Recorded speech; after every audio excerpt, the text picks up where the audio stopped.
Baik, jadi kami tadi sudah diundang ke dalam dan jujur saja sebenarnya kami sangat kecewa. Kenapa sangat kecewa? Karena surat kami itu masuknya 13 Mei tapi baru mau didisposisi dan dialihkan ke Bitpropam Polda Metro. Dan belum dikirim juga sampai hari ini sudah tahap 2 minggu. Nah, ini mohon jadi atensi kita bersama pada para wartawan seluruhnya.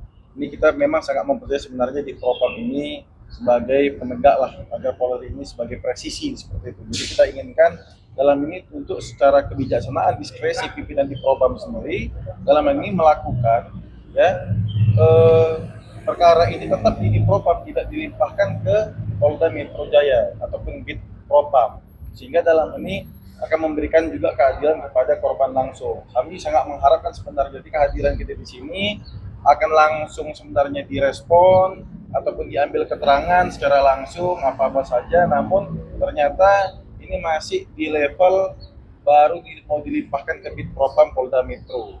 Jadi harapannya kami tetap percaya kepada Bapak Kapolri, ya kepada Bapak Ditpropam untuk dalam hal ini perkara, karena surat kami ini ditujukan ke Ditpropam Polri ini sendiri. Kami mengharapkan di sinilah ditangani karena klien saya sini Pak Suddi ini sendiri sudah hampir 2 tahun nih perkaranya, sudah ulang tahun ini perkara tipu gelap ini, ya. Dalam hal ini tidak juga memberikan kepastian hukum, tidak dalam hal ini di level naik siapa penetapan tersangkanya, dan banyaknya kejanggalan-kejanggalan yang terjadi. Kalau menurut kami 2 alat bukti sudah terpenuhi, sudah sangat tercukupi, sampai ahli pun dalam hal ini kejanggalannya pun ada. Ini benar-benar oknum ini penyidik ini kok bisa dicopot saja. Jadi mohon ini Bapak Kapolda Metro Jaya, Bapak Ditpropam dalam ini menindak tegas ini dalam hal ini. Ada apa ini? Kenapa dalam hal ini sudah terbukti diceknya kosong, namun malah dalam hal ini sampai 2 tahun, sedangkan yang kita tahu dalam hal tindak pidana penipuan penggelapan itu ada levelnya, ada jangka waktunya. Jadi tidak bisa juga dalam ini 2 tahun. Dan tidak ada juga SP2HP secara berkala yang kami peroleh tiap bulan. Nah, ini banyak kejanggalan ini, rekan-rekan wartawan. Jadi kami sangat berharap pada Bapak Suddinya, Ibu Bunga tadi, kami cepat memintakan dalam hal ini perkara ini tetap di Propam seperti itu. Untuk dilakukan dalam ini, ya mungkin kami mohon untuk atensi dari para wartawan. Soalnya masalahnya kan kasus ini kan berbarengan dengan kasus aku, ya. Tapi berbeda orang. Cuma kok kasus saya jalan, ya balik lagi jalan karena viral. Dan kok yang ini bisa dibilang mandek gitu lah ya Bang ya. Gitu. Sampai kita akhirnya ke Mabes tuh artinya kita minta perlindungannya dia udah mentok nih. Ya karena di Polda, ya Bang, laporan kita juga udah apa tuh Bang? Udah 2 tahun. Jadi artinya kalau kita balik ke Polda lagi tuh malu sendiri gitu loh, nggak ada keadilan. Jadi makanya kita memutuskan untuk ke Mabes, dan ternyata hasilnya juga ya seperti yang tadi tim kuasa hukum suami saya bilang, kita masih kecewa lah gitu dengan jawabannya.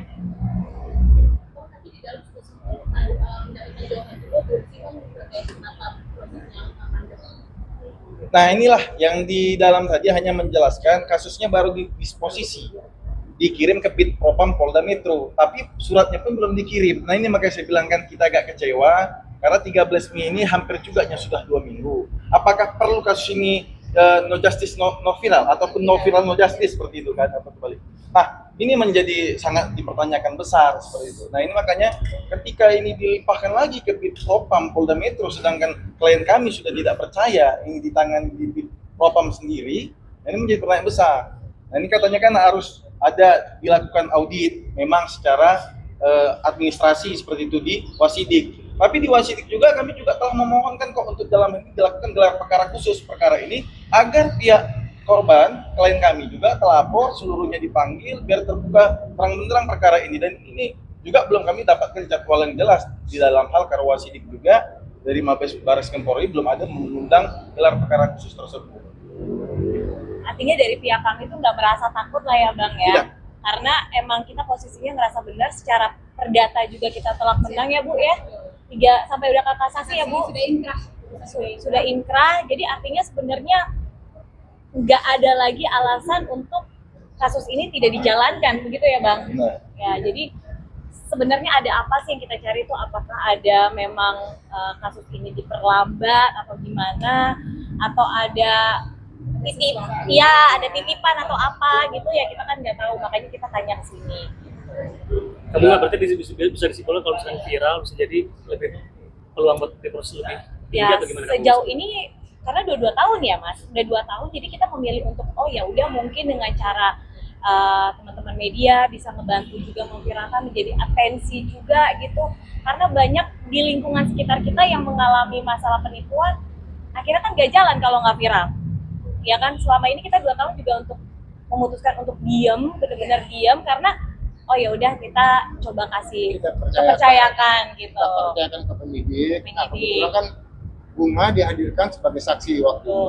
Ya, dia diminta keterangan sebagai saksi, dan hari ini juga dia menemani saya untuk membantu memberikan keterangan, karena prosedurnya itu adalah saudari DH yang dilaporkan itu adalah temannya sebelumnya. Saya yang dimana memang saya yang memperkenalkan saudari DH ini ke suami saya dengan bujuk rayu, karena sebenarnya saya temenan tuh udah 10 tahun Mas, tapi dalam 10 tahun itu saya nggak pernah sekalipun memperkenalkan si DH ini ke suami saya. Karena adanya bujuk rayu, akhirnya saya mempertemukanlah DH ini dengan suami saya gitu. Jadi saya di sini sebagai saksi sih. Rayuannya berupa apa sih kamu? Tinggal Ya, kita ke kantor Lena dulu. dengan Janji nggak? perjanjian, Oke, memberikan keuntungan. dari awal kan karena saya selama 10 tahun tuh nggak pernah mau mempertemukan, karena suami saya memang kayak nggak pernah mau ketemu sama si DH ini sejujurnya gitu loh. Jadi dia meminta saya untuk biasa awal-awal dinner bareng, double date. Di dinner itu memang nggak ada obrolan bisnis atau apa, tapi semakin lama si DH ini meminta saya untuk mempertemukan dia dengan suami saya. Akhirnya saya undanglah dia ke kantor suami saya. Ternyata di situ ada pembicaraan soal penawaran penawaran investasi. Ya, dia menawarkan investasi batu bara waktu itu. Nah, kebetulan memang bidang pekerjaan saya itu kan bidang kreatif, industri film semuanya. Nah, kemudian dia menjanjikan, oke, akan memberikan jaminan bahwa ini aman. Nah, dalam surat perjanjian kerjasama tersebut dia menjamin juga di situ apabila terjadi kegagalan dia untuk membayar, dia akan tetap melakukan pembayaran sampai saya menjadi tanggung jawab tanggung jawab dia. dia. Dan dia juga menerangkan dan memberikan jaminan 3 cek di sana. Nah, itu yang membuat saya yakin untuk memberikan investasi itu, modal itulah yang dia pinjam untuk di sananya. Jadi lebih kurang intinya seperti itu, ya. Nah, istri saya ini hadir sebagai menemani saya, dan keterangannya sebagai saksi juga sudah dimintakan waktu itu. Uangnya sudah ada kembali Pak dari modal yang diberikan? Jadi gini, persoalan pengembalian uang itu keuntungan sudah beberapa kali yang sudah dijanjikan. Tapi kan keuntungan beda dengan modal, ya, dengan modal beda. Jadi belakangan begitu mau bayar keuntungan berikutnya itu terkendala. Akhirnya mereka nggak bisa. Saya diminta sabar, tarso. Begitu jatuh temponya kita coba cairkan cek yang diberikan waktu itu sebagai jaminan. Nah itu kan Hasilnya ya hasilnya informasi dari banknya, bahwa tidak ada nilainya. duitnya tidak cukup itu kan informasinya bukan dari kita, dari pihak bank waktu itu. Nah jadi lebih kurang keterangannya itulah. Nah kenapa sampai akhirnya dari kuasa hukum saya ini melaksanakan pengiriman surat dan datang ke Polda juga waktu itu dari Bank Sinuraya, dan juga menyertakan saksi ahli yang pertanyaannya apa Bang waktu itu? Pertanyaannya yang kita tahu bersama, kalau saksi ahli itu kan tidak bisa masuk dalam topik perkara.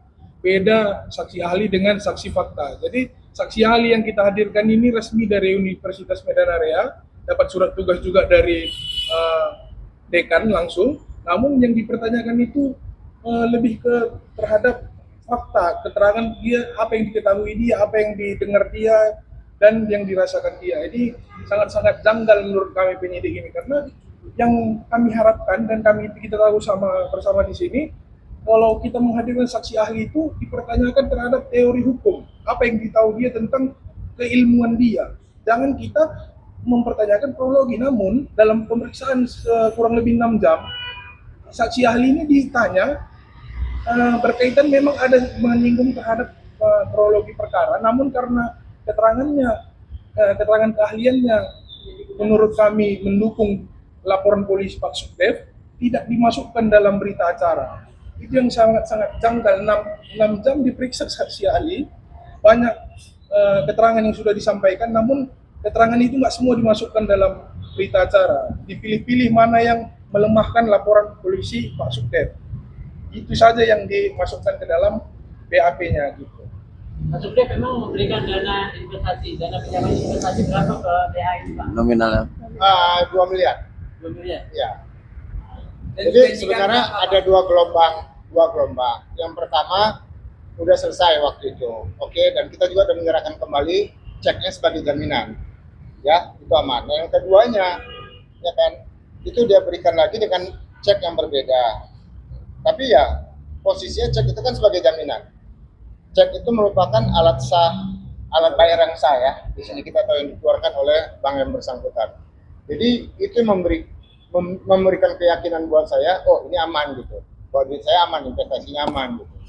Ya itu lebih Ya, kurang. biasa kan kurang lebih kan kalau investasi gitu di awal bagus gitu ya, tiba-tiba di tengah jalan ya ada sendat-sendat gitu. Tapi kan sebenarnya di surat kontrak kerjasama sudah tertulis jelas bahwa kita sebagai, mungkin suami saya sebagai yang punya uang ya tidak mau dilibatkan apabila ada kerugian dan lain-lain, dan itu tertera di dalam surat kerjasama begitu ya Bang. Gitu. Nah istri saya ini punya beban moral yang sangat tinggi. Kenapa dia harus nampingin saya? Oke. Karena itu teman saya gitu loh, jadi saya ngerasa bahwa wah, saya merasa bersalah juga. Jujur suami saya jadi terbuang waktu, tenaga, apalagi ngurus-ngurus gini kan juga pakai biaya gitu kan. Jadi bukan hanya soal waktu dan biaya, tapi jadi nggak bisa kerja gitu loh. 2 tahun ini jadi nggak bisa kerja. Oke.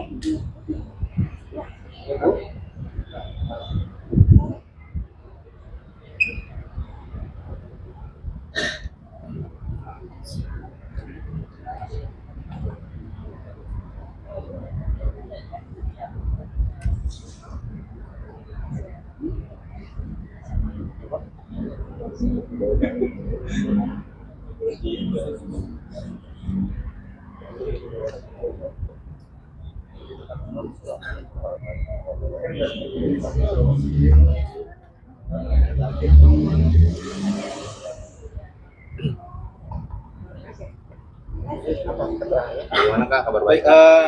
ada ini terima kasih juga pada rekan-rekan media lah ini ya. Memang viral for justice juga. Karena jujur saya bilang, Beberapa menit ya, justice sudah. delay itu justice denied. Jadi keadilan yang tertunda sebenarnya itu pelanggaran hukum yang terbesar, gitu ya. Jadi karena rekan-rekan media tadi sudah di depan, kan awalnya kan memang instruksinya adalah dilimpahkan ke Bid Propam Polda Metro. Kita kan keberatan, maunya tetap di Div Propam Polri. Jadi ini auditnya itu dilakukan di Karwasidik, tetap di Polri. Ketika nanti sudah ada laporan audit dari Wasidik, memang dalam ini ada kejanggalan tadi yang dilakukan oleh oknum penyidik tadi yang kami juga terlapor, ini akan ditangani oleh di Propam langsung. Alhamdulillah ada progresnya Kak. Dapat angin segar nggak nih? Kenapa? Merasa Ada dapat progres angin nih, segar Kak. nggak nih? Ya gini, mungkin persoalan angin segar saat sekarang mungkin belum ada kejelasan ya. Ini baru kita duduk di sini baru keluar 10 menit ya. Mungkin secara hukum mungkin dari kuasa hukum saya bisa lebih menyampaikan apakah ini angin segar atau enggak. Baik, Salah. jadi kita datang ke Propam ini kan sebenarnya kan oknum polisinya kita juga tidak melakukan profesional, sehingga kita pengennya dalam hal ini untuk oknum polisi itu diberikan sanksi tegas ataupun dicopot nih ataupun diganti nih seperti itu. Nah, tapi di lain hal itu kami kan sudah juga melakukan permohonan gelar perkara khusus di Wasidik Mabes juga seperti itu. Nah, ini mohonlah jadikan Bapak Kapolri ataupun Karwasidik yang menangani Pak di Propam untuk mengatensikan perkara ini sehingga memberikan kepastian hukum kepada klien kami korban. Jangan nanti dilakukan, tapi dalam hal ini tidak naik penyidikan, tidak ada siapa ditetapkan tersangka, si pelapor. Nah ini kan menjadi atensi juga. Kalau bisa ini diatensi, semoga harapannya dalam hal ini terlapor ditetapkan sebagai tersangka dan ditahan untuk melakukan pertanggungjawabannya secara pidana, karena kan unsur mens reanya di awal jelas ini cek ini kosong, ternyata di bank tidak ada uangnya. Kan sangat mudah ini dibuktikan tipu gelapnya seperti itu. Itu yang saya harapkan. Nanti kita update lagi ya. Kita update. Kita update lagi, mudah-mudahan tadi sih sedikit ada ibaratnya tensi juga ya Bang ya. Artinya tadinya Kapolda jadi di sini jadi ya Bang Ya. ya. Kita memang maunya di Mabes ini, makanya kita datang di sini. Nanti kita update lagi, mudah-mudahan aku minta bantuan ke teman-teman juga buat bisa bantu up juga ya Bang ya. Gitu. Kak, ini kan tadi kakak bilang kakak kenalin nih ke suami ya kan. Sempet jadi ada gap nggak sih pas kejadian? Suami istri. Ya kita sih ribut yang berkepanjangan gitu aja Iya, ya. jujur-jujur aja kan. Ya, dan beliau juga tahu kita pernah terjadi keributan depan beliau. Ya, dengan di depan DH itu dia tahu persis di situ waktu itu. Nah, yang paling keganggu kan hubungan suami istri pasti keganggu lah. Ya.